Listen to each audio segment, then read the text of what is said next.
ಈಗ ಪುನೀತ್ ರಾಜ್ಕುಮಾರ್ ಅವರು ಸಾಯೋದಕ್ಕೆ ಕಾರಣ ಕೋವಿಶೀಲ್ಡ್ ಅಂತ ಕೆಲವೊಬ್ಬರು ಕಮೆಂಟ್ ಆಗ್ತಾಯಿದ್ರು. ಸೊ ಅದಕ್ಕೋಸ್ಕರ ನಾನು ಈ ವಿಡಿಯೋ ಮಾಡ್ತಾಯಿದ್ದೀನಿ. ಕೋವಿಶೀಲ್ಡ್ ಕಾರಣನ ಅಲ್ಲಿ ವಿಡಿಯೋದಲ್ಲಿ ನಾನು ಎಕ್ಸ್ಪ್ಲೇನ್ ಮಾಡಿ ಹೇಳ್ತಾಯಿದ್ದೀನಿ. ಫಸ್ಟು ನಾವು ಇದನ್ನು ತಿಳ್ಕೊಬೇಕಾಗಿರೋದು ಏನು ಅಂದರೆ, ಕೋವಿಶೀಲ್ಡ್ ಹಾಕ್ಸ್ಕೊಂಡ್ರೆ ನಿಮಗೆ ಕೊರೋನಾ ಬರೋಲ್ಲ ಅಂತ ಅಂದ್ಕೊಂಡಿದ್ದೆ. ಬಟ್ ಹೌದು, ಕೋವಿಶೀಲ್ಡ್ ಹಾಕ್ಸ್ಕೊಂಡ್ರೆ ಕೊರೋನಾ ಬರೋಲ್ಲ. ಆದರೆ ಕೋವಿಶೀಲ್ಡಿಂದ ಸೈಡ್ ಎಫೆಕ್ಟ್ ಆಗಿ ಬೇರೆ ಥರ ಕಾಯಿಲೆಗಳಂತೂ ಬರುತ್ತೆ. ಇದನ್ನು ನಾನು ಹೇಳ್ತಿಲ್ಲ, ಅಸ್ಟ್ರಾಝೆನೆಕಾ ಅವರು ಏನು ಕೋವಿಶೀಲ್ಡ್ ನಾವು ಇಂಡಿಯಾದಲ್ಲಿ ನಾವು ಸೆರಮ್ ಇಂಡಿಯನ್ ಇನ್ಸ್ಟಿಟ್ಯೂಟ್ ಅಂತ ಹೇಳಿದ ಒಂದಿದೆ, ಅವರು ಇದನ್ನು ಕನ್ಫರ್ಮ್ ಮಾಡಿದ್ದಾರೆ. ಈ ಥರ ಆಗುತ್ತೆ, ಸೈಡ್ ಎಫೆಕ್ಟ್ಸ್ ಇದೆ ಇದರಿಂದಲೂ ಅಂತ. ನಾವು ಕಣ್ಮುಂದೆ ನೋಡಿರೋದು ಒಂದಂದರೆ, ಇಲ್ಲೇ ಒಂದು ಸ್ಕೂಲಲ್ಲಿ ಹುಡುಗ ಮೊದಲೆಲ್ಲ ನಾರ್ಮಲಾಗಿ ನಮ್ಮ ಥರನೇ ತಲೆ ಕೂದಲು ಇಟ್ಕೊಂಡು ಚೆನ್ನಾಗಿದ್ದ. ಆದರೆ ಇದು ಯಾವ ಇಂಜೆಕ್ಷನ್ ಕೋವಿಶೀಲ್ಡ್ ಹಾಕ್ಸ್ಕೊಂಡು ಅದಾದಮೇಲೆ ತಲೆ ಕೂದಲೆಲ್ಲ ಪೂರ್ತಿ ಉದುರೋಗ್ಬಿಟ್ಟಿದೆ. ಈಗ ಐಬ್ರೋಸು ಎಲ್ಲ ಹೋಗ್ಬಿಟ್ಟಿದೆ ಅವ್ನ ಹುಡುಗಂಗೆ. ಕೇಳಿದರೆ ಓವರ್ ಡೋಸೇಜ್ ಆಗಿ ಅವ್ನ DNA ಮ್ಯಾಚ್ ಆಗದಲ್ಲೇ ಅದೆಲ್ಲ ಫುಲ್ಲಾಗಿ ಹೋಗ್ಬಿಟ್ಟಿದೆ ಅದು. ಇದೇ ಥರ ಇಂಡಿಯಾದಲ್ಲಿ ಇದೇ ಥರ ವರ್ಲ್ಡಲ್ಲೂ ಆಗ್ತಿದೆ. ಇದು ಹಾರ್ಟ್ ಅಟ್ಯಾಕ್ ಆಗಿದೆ, ಹೆಡ್ಡೇಕು ಅಂತ ಹೇಳ್ಬಿಟ್ಟು ಇದರಲ್ಲಿ ಹಾರ್ಟ್ ಅಟ್ಯಾಕ್ಸ್ ಎಲ್ಲ ಆಗಿದೆ, ಹೆಡ್ಡೇಕ್ಸ್ ಇದೆಲ್ಲ ಆಗ್ತಾನೆ ಇದೆ. ನಾರ್ಮಲ್, ಅದೆಲ್ಲ ಕಾಮನ್ನು. UK ಅಲ್ಲಿ ಇದೇ ಥರ ಯಾರೋ ಒಬ್ಬ ಹೆಡ್ಡೇಕ್ ಆಗಿದೆ ಅಂತ ಹೋಗಿ ಚೆಕ್ ಮಾಡ್ಸ್ಕೊಂಡು ಹೋಗಿದ್ದಾರೆ. ಚೆಕ್ ಮಾಡ್ಸೋಕೆ ಗೊತ್ತಾಗಿದೆ ಅವನಿಗೆ ಬ್ರೈನಲ್ಲಿ ಏನೋ ಟ್ಯೂಮರ್ ಥರ ಆಗಿದೆ, ಆಪ್ರೇಷನ್ ಮಾಡಿ ತೆಗಿಬೇಕು ಇದು ಅಂತಲೇ ಹೇಳಿದ್ದಾರೆ.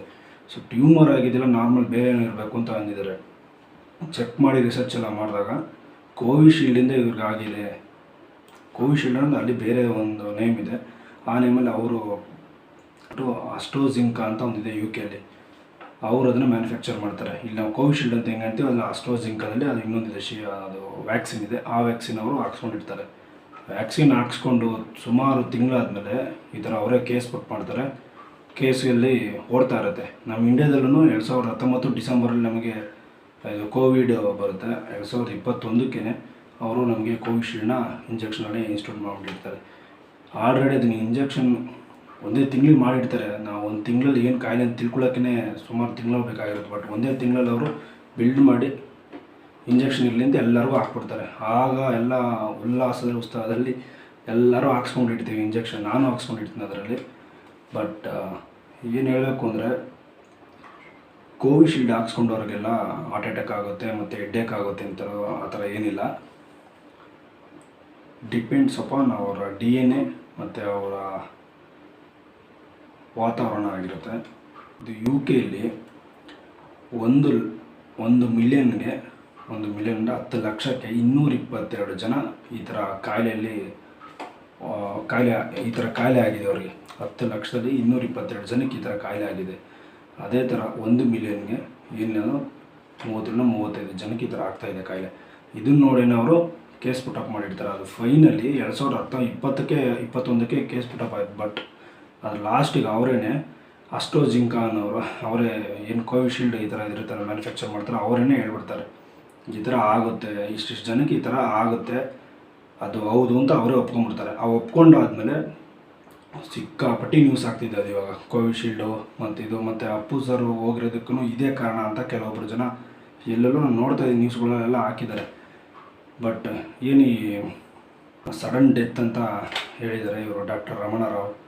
ಯಾರು ಅಪ್ಪು ಸರ್ನ ನೋಡಿದ್ರಲ್ಲ, ಲಾಸ್ಟ್ ನೋಡ್ಕೊಂಡ್ರಲ್ಲ ಡಾಕ್ಟರ್ ರಮಣರಾವ್ ಅಂತ, ಅವ್ರು ಹೇಳಿರೋದೇನು ಪ್ರಕಾರ ಅಂದರೆ, ಅಪ್ಪು ಅವರು ಹಿಂದೆ ಅವತ್ತಿನೇ ಫುಲ್ ಜಿಮ್ಗೆ ಹೋಗಿ ವರ್ಕೌಟ್ ಮಾಡಿ, ನಾರ್ಮಲಾಗಿ ಬಾಕ್ಸಿಂಗು ಮಾಡಿ, ಸ್ಟೀಮ್ ತೊಗೊಂಡು ಎಲ್ಲ ಫಿಟ್ಟಾಗಿದ್ರಂತೆ. ಹಾರ್ಟ್ ಬೀಟು ಚೆಕ್ ಮಾಡಿದರೆ ಹಾರ್ಟ್ ಬೀಟು ಕರೆಕ್ಟಾಗಿತ್ತು. ಬಟ್ ECG ಮಾಡಿದ್ರು ನೋಡಿದ್ರೆ ECGಲಿ ಏನೋ ವೇರಿಯೇಷನ್ ಆಗಿದೆ, ಅವ್ರಿಗೆ ಅವಳೇ ಗೊತ್ತಾಗಿದೆ. ಬಟ್ ಅಪ್ಪು ಅವರು ಕರೆಕ್ಟಾಗಿ ಮಾತಾಡ್ತಿದ್ರಂತೆ ಅವಾಗ. ಆದಮೇಲೆ ಅವ್ರನ್ನ ಕರ್ಕೊಂಡು ಇಲ್ಲೇ ECGನ ಪ್ರಾಬ್ಲಮ್ ಇದೆ ಅಂತೇಳಿ ಅಶ್ವಿನಿ ಮೇಡಮ್ ಹೇಳಿ ಕೂರಿಸ್ಕೊಂಡು ಅವಳೇ ಗಾಡೀಲಿ ಕರ್ಕೊಂಡು ಹೋಗ್ತಾರೆ. 5 ಮಿನಿಟ್ಸ್ ಕಾರ್ಲಿ ಅಲ್ಲಿಂದ ಹೋಗ್ಬೇಕಾರೆ ಅವ್ರಿಗೆ. ಮತ್ತು ಹಾರ್ಟ್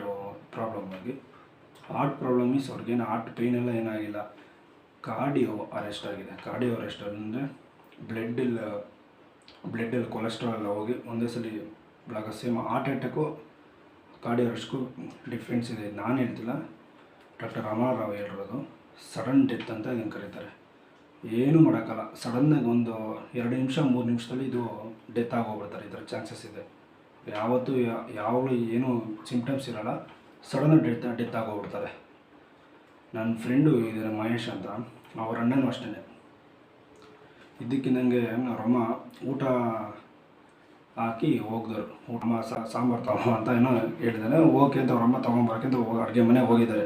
ಅಡುಗೆ ಮನೆಯಿಂದ ಆಚೆ ವರ್ಷೋದು ಇವನು ಸ್ಪಾಟ್.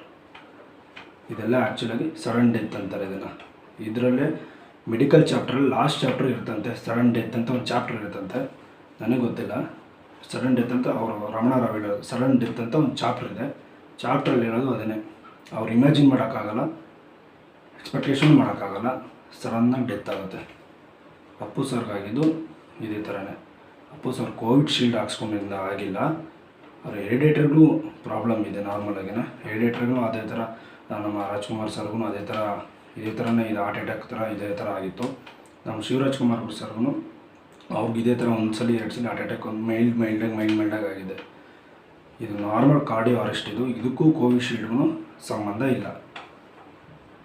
ಇದನ್ನು ನಾನು ಈ ವಿಡಿಯೋದಲ್ಲಿ ಕ್ಲಾರಿಫೈ ಮಾಡ್ತಾಯಿದ್ದೀನಿ. Thank you for watching.